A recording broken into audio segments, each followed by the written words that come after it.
नमस्कार दोस्तों, मैं गुलशन ठाकुर आज आपके सामने बात करने वाला हूं भारत और चीन के विषय में।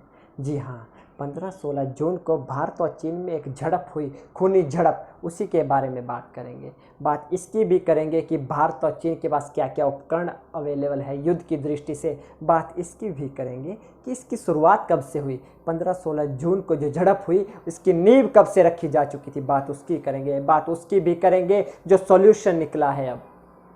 चलिए पहले बात करते हैं 15-16 जून की।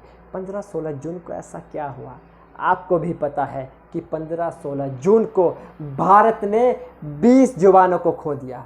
हमारे देश के 20 नौजवान हमारे रक्षा करते हुए शहीद हो गए।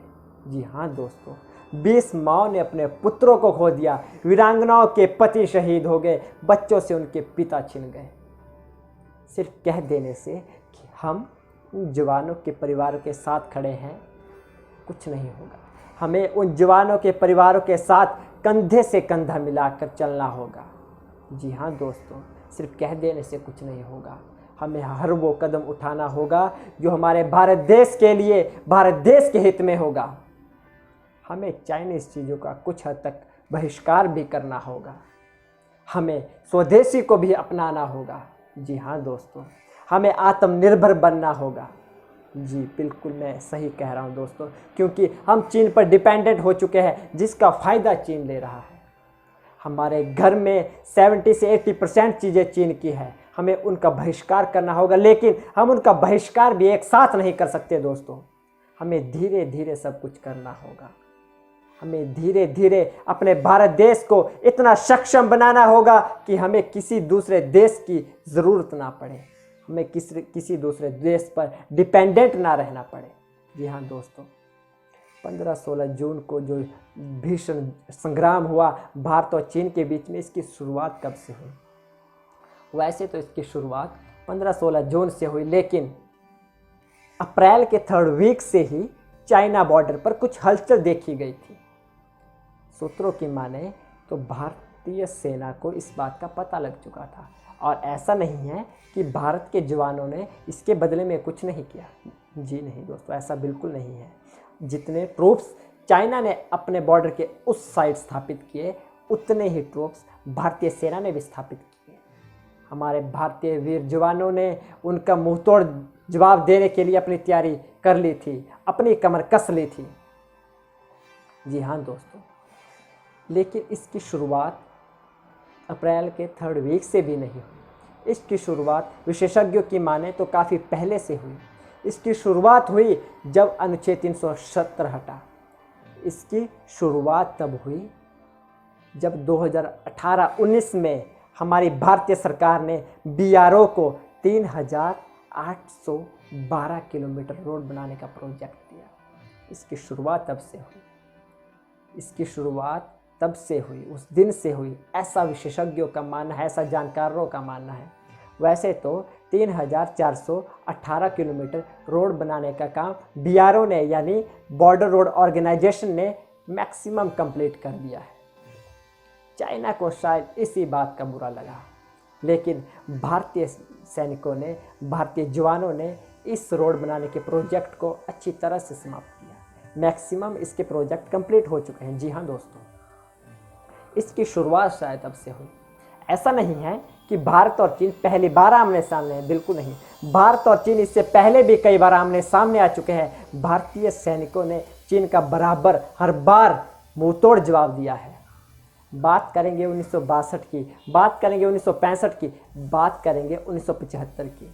1962 में भारत और चीन के बीच में एक भीषण युद्ध हुआ, जिसमें भारत को हार का सामना करना पड़ा कुछ कारणों की वजह से।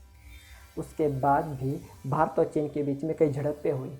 चाइना की दोगली नीति को हम अच्छी तरह से जानते हैं। वो हर बार कहते हैं कि इस बात का सॉल्यूशन ऐसा है, लेकिन हर बार वो पीछे से वार करते हैं। 1975 में भी अरुणाचल में चाइना ने पीछे से वार किया था, चाइना ने धोखे से वार किया था।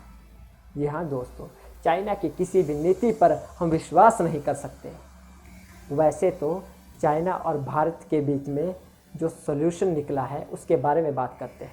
वैसे तो सॉल्यूशन निकल चुका है। जी हाँ, जहाँ पर झड़प हुई वहाँ से 1800 मीटर पीछे चाइनीज सैनिक भी और 1800 मीटर पीछे भारतीय सैनिक भी हट चुके हैं। लेकिन ऐसा ही है जो मीडिया बता रही है, क्या ऐसा ही है? जी नहीं। थोड़ी सी और आपको जानकारी देता हूँ कि चीनी सैनिक हमारे क्षेत्र में घुस गए थे, हमारे क्षेत्र में आकर उन्होंने झड़प की और सॉल्यूशन क्या निकला? झड़प वाली जगह से 1800 मीटर पीछे चाइनीज सैनिक चले जाएंगे और 1800 मीटर पीछे ही भारतीय सेना अपने सैनिकों को बुला लेगी। तो चाइना तो अपनी जगह पर वापस चला गया, लेकिन भारत अपनी जगह से 1800 मीटर पीछे हट गया। जी हाँ दोस्तों, भारत ने 20 नौजवानों के साथ साथ अपनी भूमि का कुछ टुकड़ा भी खो दिया। अब वह जमीन नो मैंस लैंड के नाम से जानी जाएगी, वहां पर कोई भी पेट्रोलिंग भी नहीं होगी।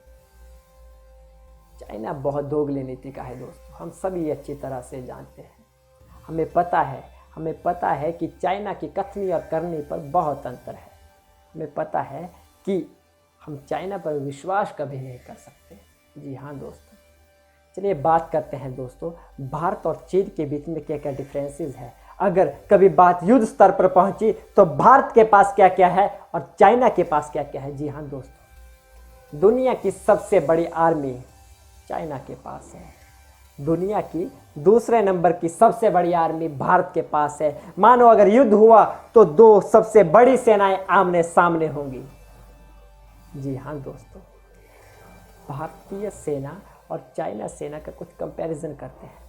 अगर वैसे तो कोई भी सेना अपनी जानकारी नहीं देती, वैसे तो कोई भी सेना अपने उपकरणों की जानकारी नहीं देती, लेकिन कुछ वेबसाइट्स, कुछ साइट्स, कुछ संस्थाएं, कुछ ऑर्गेनाइजेशन कुछ आंकड़े जारी करती है कि भारत के पास क्या क्या है और चाइना के पास क्या क्या है। जी हाँ दोस्तों, अगर सैनिकों के मामले में बात करें तो भारत के पास 34 लाख सैनिक है, जिसमें रिजर्व और नॉन रिजर्व दोनों काउंट होते हैं, और चाइना के पास 27 लाख, जिसमें रिजर्व और नॉन रिजर्व दोनों काउंट होते हैं। अगर सिर्फ रिजर्व सैनिकों की बात करें तो चाइना का आंकड़ा भारत से थोड़ा ज़्यादा है, लेकिन अगर टोटल मिलिट्री स्ट्रेंथ की बात करें तो भारत के पास 34 लाख सैनिक है और चाइना के पास 27 लाख। जी हाँ दोस्तों, इस मामले में भारत चाइना से 7 लाख सैनिक आगे है। अगर बात करें टैंकों की तो भारत के पास 4292 टैंक है और चाइना के पास 3400, इसमें भी भारत थोड़ा सा आगे है। चलिए बात करते हैं बख्तरबंद गाड़ियों की। बख्तरबंद गाड़ियाँ युद्ध के समय में काफ़ी महत्वपूर्ण भूमिका निभाती हैं। भारत के पास 8600 बख्तरबंद गाड़ियाँ हैं और चाइना के पास 33,000 गाड़ियाँ। अगर बात करें तोपों की तो भारत के पास 5067 तोपें हैं और चाइना के पास 9726।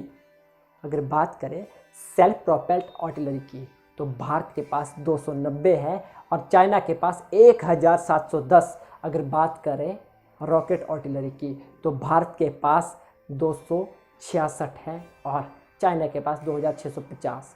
अगर बात करें जंगी जहाज़ों की तो भारत के पास 2141 जंगी जहाज़ है और चाइना के पास 3444।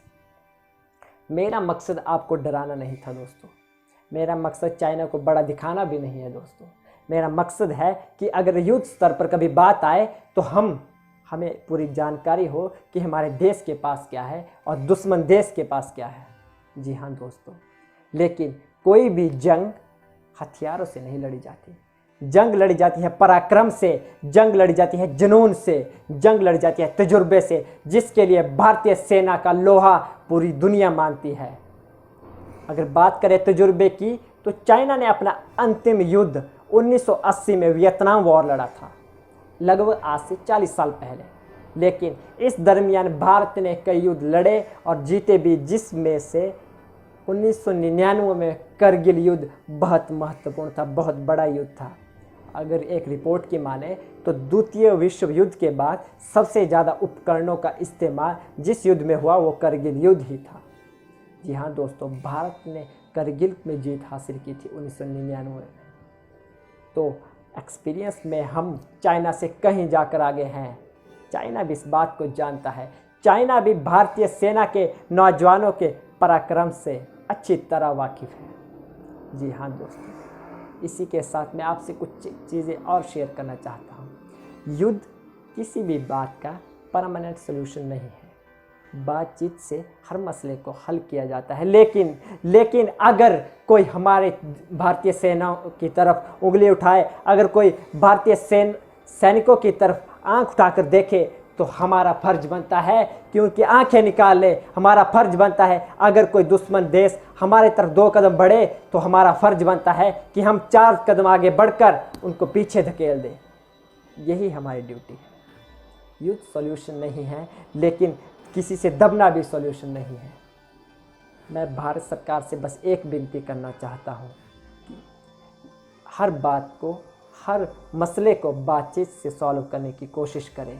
मैं नहीं चाहता कि आज के बाद मेरे देश का कोई भी जवान शहीद हो। मैं नहीं चाहता कि आज के बाद कोई भी माता अपने पुत्र को खो। मैं नहीं चाहता कि आज के बाद कोई भी वीरांगना अपने पति को खो दे। मैं नहीं चाहता कि हमारा देश किसी और नौजवान को शहीद होते हुए देखे और श्रद्धांजलि दे। मैं नहीं चाहता दोस्तों ऐसा। धन्यवाद। जय हिंद, जय भारत।